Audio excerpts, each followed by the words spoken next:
नमस्कार, मैं हूं देवांशु। आप देख रहे हैं न्यूज़ फॉरनेशन। बिहार और झारखंड के बीच टकरार जो है वो बढ़ता ही जा रहा है। दरअसल पेंशन को लेकर जो मामला 20 साल तक चल रहा था, उस हिसाब से अब हेमंत सरकार ने बड़ा फैसला लिया है, वो पेंशन रोकने जा रही है। तो क्यों हेमंत सरकार ऐसा फैसला करने जा रही है, इस वीडियो में हम आपको विस्तार से बताएंगे।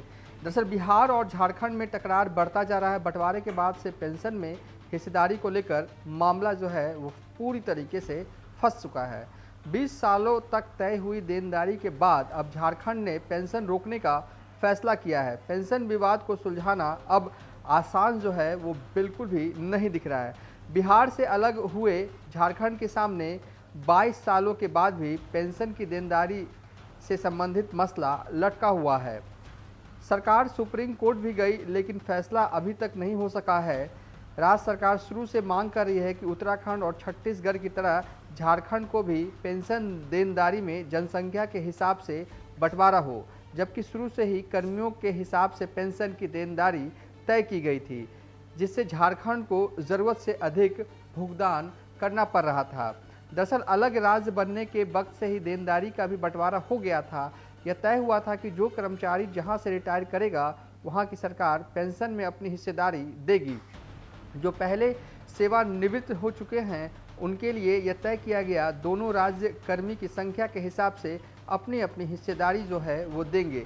इसके विपरीत उत्तर प्रदेश और उत्तराखंड एवं मध्य प्रदेश और छत्तीसगढ़ के बंटवारे में पेंशन दायित्वों का बंटवारा आबादी के अनुपात में किया गया था।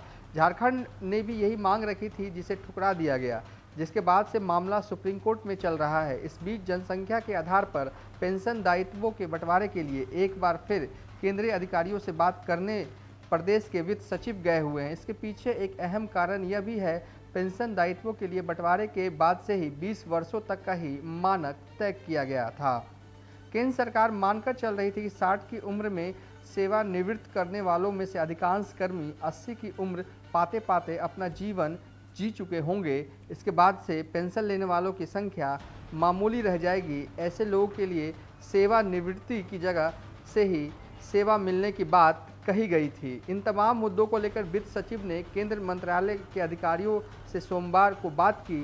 शीघ्र ही इस मामले में दो पक्षीय वार्ता होगी, ताकि कोई नतीजा जो है वो निकले। लेकिन अब हेमंत सरकार ने फैसला लिया है कि पेंशन रोकने का फैसला लिया है, और पेंशन विवाद को सुलझाना अब आसान नहीं दिख रहा है। तो कुल मिलाकर कहें कि बिहार और झारखंड के बीच टकरार जो है वो पेंशन मामले को लेकर बढ़ता ही जा रहा है। अब देखना आने वाले वक्त में दिलचस्प होता है कि आगे होगा क्या। बहरहाल अभी तक के लिए इतना ही। आप देखते रहिए न्यूज़ फॉरनेशन।